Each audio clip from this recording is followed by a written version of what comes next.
Të nderuar shikues, ju përshëndes. Do të jemi së bashku në minutat e ditarit informativ ku ndër të tjera do të ndiqni. Bashkia Dropull ka ndërmarrë një nismë konkrete për menaxhimin e pasurive natyrore, duke nisur një studim të detajuar për gjendjen e pyjeve dhe kullotave. Në jurisdiksionin e saj ndodhen rreth 12.667 hektar fond pyjor, ndërsa studimi do të fokusohet fillimisht në zonën e Dropullit të sipër.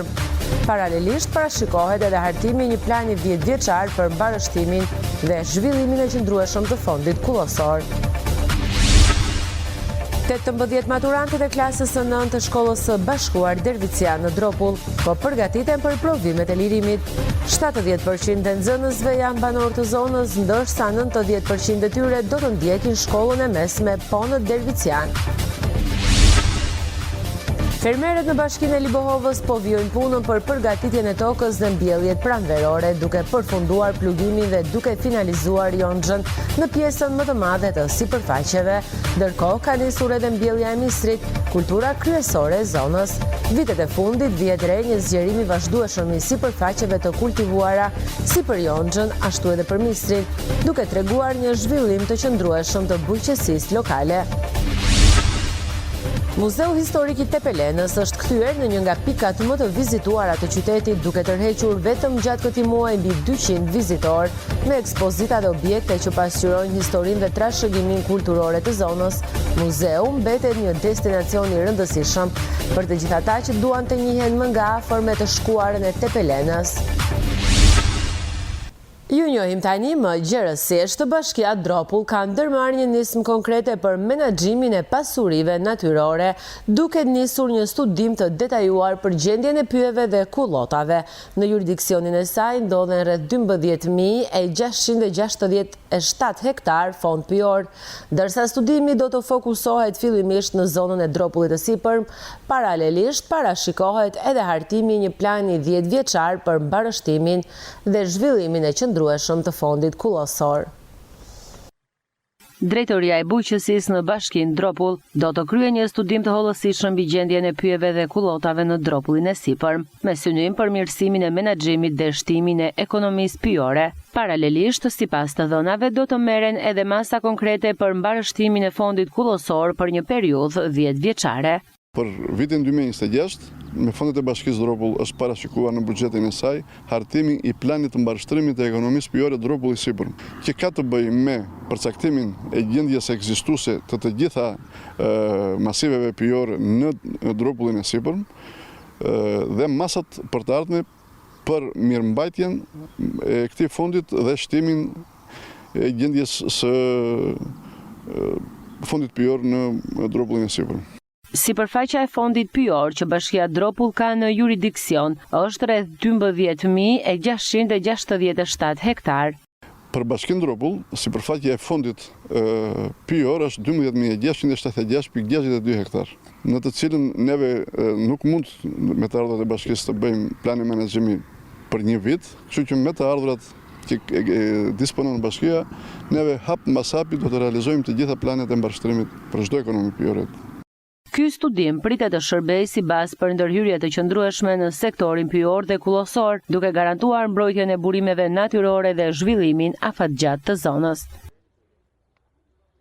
18 maturantët e klasës së 9 të shkollës së bashkuar në Dervician, Dropull, po përgatiten për provimet e lirimit. 70% e nxënësve janë banor të zonës, ndërsa 90% e tyre do të ndjekin shkollën e mesme po në Dervician. Shkolla e bashkuar e Dervician gjatë viteve të fundit është vlerësuar nga Ministria e Arsimit për rezultate të larta gjatë procesit mosimor. Në të gjitha ciklet e sistemit arsimor parauniversitar për vitin shkollor 2025-2026, po punohet në mënyrë sistematike nga Drejtoria dhe Këshilli Pedagogjik. Ndërsa për 18 maturantët e klasës së 9 është startuar një plan i veçantë pune për përgatitjen e tyre në provimet e lirimit. Klasa e 9 ka marrë udhëzimin në muajin janar për organizimin e PKB-s 2026. Janë zgjedhur komisione shkollore, ka filluar puna me orarin e konsultimeve, janë bërë planet e punës nga mësuesit e lëndëve përkatëse, gjuhë shqipe, gjuhë greke, anglisht, matematik, dhe ka filluar puna, kanë filluar konsultimet për këto provime. Puna vazhdon për një rezultat sa më të mirë në PKB. 70% e nxënësve të klasës 9 janë banor të zonës, ndërsa shumica absolute vazhdon edhe shkollën e mesme në Ndërvicjan. Si vjetë kemi 18 nxënës, të cilët në muajin qershor do të përballen me këtë procesin e vlerësimit. Në përgjithësi, në 99% të rasteve kanë vazhduar në shkollën ku kanë mbaruar dhe klasën e 9. Domethënë, të njëjtën nxënës kanë vazhduar dhe gjimnazin pranë shkollës sonë. Ka pas raste të veçanta, për shembull nxënës janë larguar jashtë shtetit, të cilët ose mund të kenë përzgjedhur, po shumë raste të ralla të vazhdojnë diku tjetër. Nësa shkolla tjetër e bashkuar në Dropull, ajo e Buleratit, ka 14 nxënës në klasën e 9. Fermerët në bashkinë e Libohovës vijojnë punën për përgatitjen e tokës dhe mbjelljet pranverore, duke përfunduar plugimin dhe duke finalizuar jonxhën në pjesën më të madhe të sipërfaqeve, ndërkohë ka nisur edhe mbjellja e misrit, kultura kryesore e zonës. Vitet e fundit vihet re një zgjerim i vazhdueshëm i sipërfaqeve të kultivuara, si për jonxhën, ashtu edhe për misrin, duke treguar një zhvillim të qëndrueshëm të bujqësisë lokale. Gjatë kësaj periudhe, fermerët e bashkisë së Libohovës janë duke punuar intensivisht për përgatitjen e tokës për mbjelljet pranverore. Ndryshe nga vitet e tjera, këtë sezon punimet nuk kanë nisur në kohë për shkak të kushteve të pafavorshme të motit, të cilat kanë sjellë vonesa në proceset bujqësore. Sipas specialistit të bujqësisë Filip Zëra, aktualisht fermerët kanë përfunduar plugimin e tokës, ndërsa edhe kultura e jonxhës është drejt përfundimit në pothuajse të gjithë sipërfaqen e kultivuar. Ai thekson se pavarësisht vonesave, puna po vijon me ritme të përshpejtuara. Gjatë kësaj periudhe në bashkinë Libohovë, fermerët kanë filluar përgatitjen e tokës për mbjelljet e pranverës. Ka përfunduar plugimi për mbjelljet që kanë parashikuar dhe po vazhdon në mbjellja e kulturave pranverore. Kultura e jonxhës gati është në përfundim, është mbjell një sasi e siderueshme me këtë kulturë dhe për këtë vit sipërfaqja e mbjellë me kulturën e jonxhës është në rritje. Janë sipërfaqe shumë të vogla, të papërfunduara dhe sipërfaqja e shtuar për këtë periudhë është në afërsisht 40 hektarë. Ndërkohë fermerët e zonës kanë nisur edhe mbjelljen e misrit, i cili mbetet kultura kryesore në këtë zonë. Edhe pse sezoni ka filluar me vonesë, pritshmëritë mbeten që përkushtimi i fermerëve të ndikojë pozitivisht në prodhimin bujqësor. Bashkinë tonë, krahas foragjereve, kultivohet dhe kultura e misrit, e cila në zonën e Libohovës, Bulo dhe në Pravisht është një nga kulturat kryesore. Sipërfaqja e kësaj kulture nga viti në vit është shtuar dhe ka arritur në vitin e kaluar ka qenë 220 hektar. Po këtë sipërfaqe mendohet në mbyllet dhe si vjet dhe deri në këtë periudhë është mbjellë rreth 70% e kësaj sipërfaqe. Në bashkinë e Libohovës vihet re një tendencë pozitive në zhvillimin e bujqësisë, pasi sipërfaqet e kultivuara po shtohen nga viti në vit si për jonxhën ashtu edhe për misrin. Ky zgjerim i vazhdueshëm tregon për angazhimin e fermerëve të zonës dhe për rëndësinë që po merr bujqësia në ekonominë lokale.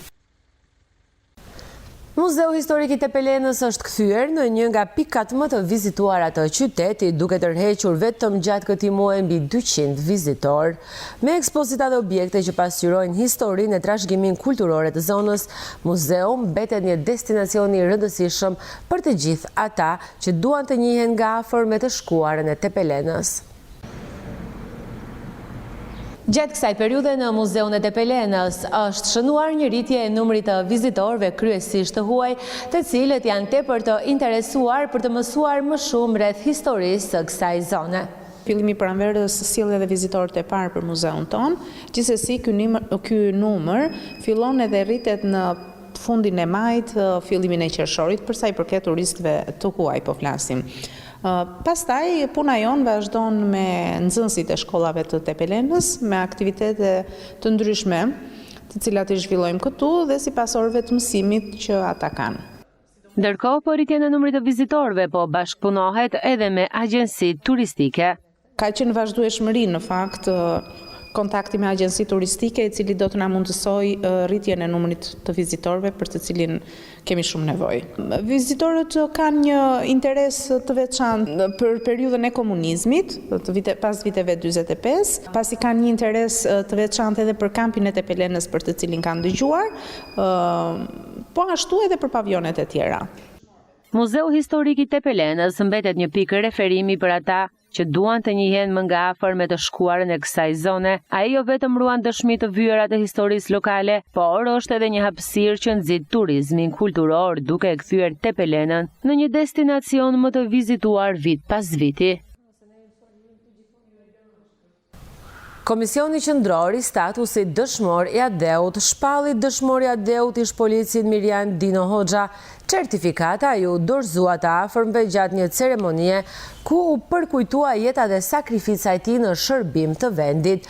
Mirjan Hoxha humbi jetën përpara ambasadës polake në Tiranë në mbrojtje të rendit dhe qetësisë publike në prill të vitit 1991. Policirë në detyrë 35 vite më parë, Mirjan Dino Hoxha nderohet me titullin e lartë dëshmor i Adeut. Certifikata dhe flamuri u dorëzuan të afërmve të tij nga zëvendës Ministria e Mbrojtjes Pranvera Skana gjatë ceremonisë organizuar në Memaliaj. Për të dhënë certifikatën e dëshmorit të Adeut, një figurë vërtet impresionuese nga aksesi që unë pata dhe rrjetet sociale por dhe me kontaktet me dosjen e kësaj figure, thonë që këto figura nuk vdesin asnjëherë, edhe jetëzohen përmes të këtyre aktiviteteve, ceremonive përkujtimore. I përjetshëm qoftë kujtimi i tij, kam kënaqësinë e jashtëzakonshme dhe nderin, privilegjin që në emër të Ministrisë së Mbrojtjes të jap certifikatën dëshmor i Adeut Mirjan Hoxha familjarëve të tij. Ceremonia u çel nga kryetari i Bashkisë Albert Malaj, ndërkohë që në të morën pjesë edhe përfaqësues të Ministrisë së Brendshme, institucioneve vendore, familjare, qytetarë të shumtë, të cilët përkujtuan jetën dhe sakrificën e tij në shërbim të vendit. Me aktin e tij të lartë të sakrificës, Mirjan Hoxha u rreshtua ndër ata që i dhanë gjithçka Adeut. Mirjan Hoxha ishte vetëm 20 vjeç kur tradicioni shqiptar dhe ndërrimi i sistemit e gjeti ushtar dhe mëtej polic në shërbim të shtetit në detyrën fisnike të ruajtjes së kufive, por edhe të rendit të sigurisë e qetësisë në kryeqytetin e trazuar shqiptar të asaj kohe. Në datën 24/1991, jeta e tij do të putej në mes, duke ngelur memorial kujtimi dhe dëshmor i Adeut. Dhënia e titullit dëshmor i Adeut nuk është vetëm një akt formal, por është një dëshmi e përjetshme e vlerave që ai përfaqësoi, udhëzimin, përkushtimin dhe dashurisë së pakushtëzuar për vendin. Emri i tij sot bëhet pjesë e historisë sonë kombëtare si një kujtesë e gjallë për brezat që do të vijnë. Është nder dhe privilegj për mua të jem sot në ceremoninë e dorëzimit të certifikatës dhe të flamurit familje dëshmori në nder të dëshmorit Adeut Mirjan Dino Hoxha, ceremoni e cila përkon me 35 vjetorin e rënjes në krye të detyrës së efektivit të policisë Mirjan Hoxha. Djalit që vinte nga një treve mençurisë që ka përkundur në djep burra të Bushkës dhe të Pemës, burra të mençur dhe trima. Sot jemi këtu për të kujtuar dhe vlerësuar një jetë të dhënë në shërbim të vendit. Edhe pse jeta e tij u ndërprer herët, emri i Mirjan Hoxhës mbetet i gdhëndur në kujtesë si dëshmi e sakrificës dhe nderit në përmbushje të detyrës. Ne kujtojmë sot me respekt të thellë dhe ndjenjë përgjegjësie shtetërore e qytetare në një përvjetor të veçantë të 35 vjetorit të lindjes të birit të Levanit të Krasit me Maliaj. Mirjan Dino Hoxha në një moment historik e moral, ato të vlerësimit të tij me titullin e lartë dëshmor i Adeut. Ky është një akt që nuk i përket vetëm një familje, nuk i përket vetëm Levanit të Krasit, jo vetëm e Maliaj, por të gjithë shoqërisë shqiptare, sepse nderimi i dëshmorëve është themeli mbi të cilën ndërtohet digniteti dhe zhvillimi e përparimi i kombit shqiptar. Miriam Dino Hoxha nuk ishte thjesht njëri që veshi uniformën e shtetit në reparti 712 në Korçë dhe në Tiranë. Ai ishte mishërimi i detyrës, i besës, i përkushtimit të ai rendit dhe i sigurisë publike në Shqipëri, veçanërisht në kohët më të vështira të tranzicionit shqiptar në vitin 1991. Miriam Hoxha humbi jetën në moshën 20 vjeçare në 20 prill 1991 përpara ambasadës polake në Tiranë në mbrojtje të rendit dhe qetësisë publike. Në bibliotekën e qytetit të Gurt u bë promovimi i librit të shkrimtarit Kristaj Shabani, Urtësori. Ky botim i kushtohet krimtarisë poetike të Sheh Ali Hormovës, dorëshkrimet e të cilit janë mbledhur në 4 vepra në vitet 2000.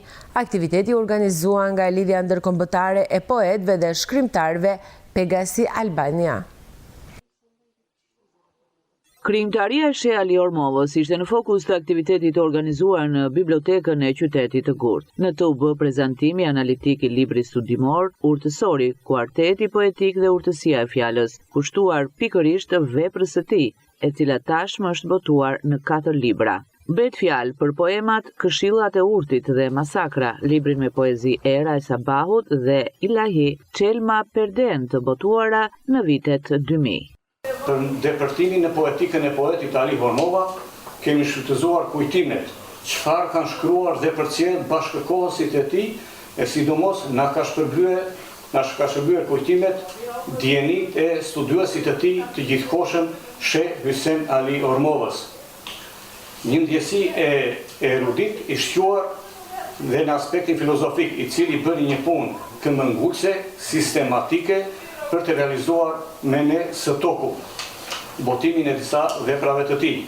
Një merit kjo e pa diskutueshme dhe shumë e rëndësishme për të arritur poetin Ali Hormova në radhin e krijuese të asaj kohe e cila ishte e neglizhuar. Si rrjedhoj e kësaj pune u arrit në vlerësimin konceptues përgjithësues të strukturalitetit poetik, duke e karakterizuar tipikisht atë si poeti i këshillave të urtësisë, në rrugën drejt dhe të progresit shoqëror. Kur flasim për Sheh Ali Hormovën, nuk flasim thjesht për një figurë historike. Flasim për një pjesë të shpirtit të asaj treve.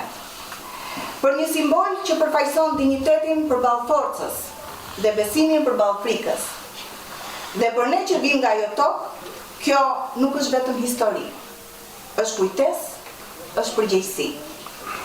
Dhe ky libër është një kontribut i rëndësishëm për këtë kujtesë, sepse na jep mundësinë të rikthehemi te rrënjët, të kuptojmë më thellë dhe të mos lejojmë që figura si Sheh Ali Hormova të mbeten në gojëdhëna. Është një poemë e këshillimit të mirë, e cila në epiqendër vë alkoolin, si një e keqe e dëmshme për shëndetin e njeriut, që sjell pasoja të rënda morale shpirtërore deri në fiken e veprimtarisë së tij aktive. Duke konstruktuar këtë këshill poetike në pjesësat e larme, sipas këshillimit dhe ideve të poetit, deri në pa esencialisht ai dinamizëm, mendimi dhe forca e tij e përshkrimit, depërtimi në shpirtin njerëzor, duke përdorur terminologji edhe fetare, mbartet e keqja me shpjegime thelbësore e me shembuj konkret për të realizuar besimin te shkarkimet elektrike, morale dhe psikologjike të njeriut përdoruesi i alkoolit, i cili sjell edhe përshetim apo alterim me veprimet gangrenizuese dhe të krimit. Nga filozofia thuhet se në moshën nga 0 deri 6 vjeç, fëmia krijon një identitet në vet. Unë e krijova atë identitet, por kur vajta deri 11 vjeç, krijova një formim tjetër. Më votën në shpirt të mësimet e babait dhe i fola Zotit jo vetëm shqip, po i fol edhe arabisht, që 11 vjeç. Edhe u bën këto mësimet nga babai, që më dhanë dashurinë për Zotin, dashurinë për njeriu, humanizmin, qëndresën, vendosmërinë, patriotizmin dhe atentarizmin, dhe këto më bën për çuditë madhe që në kohën që më erdhi koha e ushtrisë, më quan për oficer dhe nuk u bëra më bashe. Por isha i përgatitur në ara shpirtërore, dhe bëra një oficer i del. Dhe çudia tjetër më e madhe, që mbasi dole në pension, ju riktheva trashëgimisë së babait. Dhe falenderoj të gjithë juve që keni marrë pjesë në këtë promovim, që vepra e Shaliut të bëhet promotor për brezat. Në vitin 1923, në moshën 21 vjeçare, Ali Hormova çeli shkollën e parë shqipe në vendlinjen e tij, ku ishte edhe mësuesi i saj i parë. Prej 1930-s deri në 35-ën, ai kreu detyra me rëndësi nëpër Shqipëri që nga jugu në veri. Në vitin 1936, Ali Hormova u gradua me titullin sheh i tarikatit Halveti në Teqen e Hormovës. Në 1950-ën zgjidhet udhëheqësi i tarikatit Halveti të Shqipërisë, ku shërbeu për 17 vite. Në të u bë prezantimi analitik i librit studimor Urtësori, kuarteti poetik dhe urtësia e fjalës, i shkrimtarit Kristaj Shabani, kushtuar pikërisht veprës së tij, e cila tashmë është botuar në 4 libra. Në fshatin Sheper të Zagoris u përkujtua 82 vjetori i krijimit të Brigadës së 8 sulmuese, një nga formacionet më të rëndësishme të luftës antifashiste nacional çlirimtare. Në aktivitetin organizuar nga Bashkia Libohov dhe Organizata e Familjarëve të Dëshmorëve të pranishmit nderuan kontributin e partizanëve, heronjve dhe dëshmorëve të kësaj brigade, duke vlerësuar rolin e tyre në histori. Bashkia Libohov, Lanç Gjirokastër dhe Organizata e Familjeve të Dëshmorëve kanë përkujtuar në Sheper të Zagoris 82 vjetorin e krijimit të Brigadës së 8 sulmuese. Të pranishmit në këtë aktivitet nderuan kontributin e partizanëve të kësaj brigade, heronjve dhe dëshmorëve. I pranishëm në ceremoninë e organizuar kryetari i Bashkisë Libohov, Leonard Hide, u shpreh se këtë ngjarje historike do të përkujtohen me dinjitet. Është një emocion i madh dhe nuk kanë sudet tona për të mbajtur madhështinë e këtyre heronjve, këtyre dëshmorëve. Nuk ka fush, nuk ka mal, nuk ka mikrofone, nuk ka podium që ndan veprën dhe sakrificën e tyre. Ne jemi dhe thjesht vetëm mirënjohës për veprimtarinë e tyre, për sakrificën, për atë që ne jetojmë sot. Edhe një herë për ulje para jetës dhe veprës së këtyre dëshmorëve. Brigada e 8 u hap si Shqipe e Moriret, me komandant Asaf Dragoti, komisar Qazim Kondi. Fushat Lule, malet Bor, brigade 8 me For. Lumë për heronjë dhe dëshmor, ja bëre Shqipe skuror. Kjo ditë e shënuar na bën të rrim dhe të përulemi duke kujtuar ato luftëra të mëdha këtu në Karahinën heroin, të Mençurisë dhe të Trimërisë, këtu në Sheper të Zagorisë. Nderimi i përjetshëm për brigadën e 8. Me këtë rast, u dhanë edhe titull nderi për familjet me kontribut në këtë brigadë. Dhe kam nderin të t'ja dorëzoj këtë titull të gjyshit të tij, Klodianit Zagorit. Faleminderit kryetarit të veteranëve e të gjithë pjesëmarrjes për nderit që keni bërë babos tim. I paruar të jetë. Kjo brigadë në formimin e saj kishte 800 partizan, 3 heronj dhe 148 dëshmor. Përfundoi mini kampionati i futbollit mes nxënësve të klasave të 4-ta, 5-ta dhe të 6-ta në Gjirokastër, ku kupa i takoi shkollës 9-vjeçare Urani Rumbo, e cila arriti në finale dhe u përball me shkollën Muhamet Gjëllesha. Ishin penalltit ato që vendosën skuadrën fituese pas barazimit 2-2. Shkolla Urani Rumbo u shpall fituese e kampionatit të futsallit të organizuar nga Shoqata Rajonale e Futbollit Gjirokastër dhe zyra vendore arsimore Gjirokastër Libohov. Në finale, ajo shkoi me shkollën Muhamet Gjëllesha dhe të dy arritën të përmbyllnin kohën normale të ndeshjes me barazimin 2-2 për të kaluar më tej në penallti.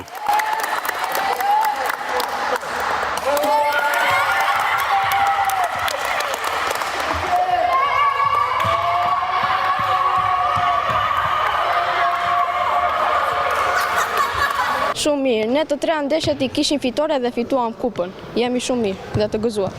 Sa kohë keni që përgatiteni për këtë kampionat? Kemi diku 1 muaj. Po. Edhe jemi stërvitur shumë për këtë.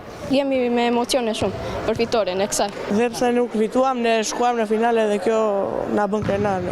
Ne japëm krenari shkollës që shkuam në finale dhe ta bëjmë çdo vit këtë. Drejtori i shoqatës rajonale të futbollit, Petraq Meçi, tha se pas këtij kampionati do të fillojë një tjetër garë në futboll që do të përfshijë nxënësit e klasave të 7-ta, të 8-ta dhe të 9-ta. Kanë qenë 8 ekipe pjesëmarrëse, i ndavëm në 2 grupe midis njësive administrative të zonës Gjirokastër dhe 4 shkollave nëntëvjeçare të qytetit Gjirokastër, dhe sot është finalja. Ka qenë një pjesëmarrje e mirë. Shkollat kanë treguar seriozitet, mësuesit e edukimit fizik kanë bashkëpunuar dhe me drejtorët e shkollave dhe me ZVA e Gjirokastrës. Këto aktivitete janë në kuadër të promovimit të elementëve të rinj. Ne do zhvillojmë edhe fazën e dytë me shkollat nëntëvjeçare, por me klasat e 7-ta, të 8-ta dhe të 9-ta, pasi në këtë aktivitet ishin vetëm me klasat e 6-ta dhe të 5-ta. Ndërkohë, një lajm i mirë vjen nga ekipi vajzave në futboll, i cili në kuadër të eliminatoreve për mini kampionatin kombëtar u ndesh me Fierin dhe arriti të fitojë me rezultatin 2-1, të kalojë kështu në turin tjetër. Të mërkurën vajzat gjirokastrite do të përballen me Korça. Të nderuar shikues, ishit në minutat e ditarit informativ. Ju faleminderit për vëmendjen, shikim të këndshëm të programeve në vazhdim. Bashkë ju takofshim.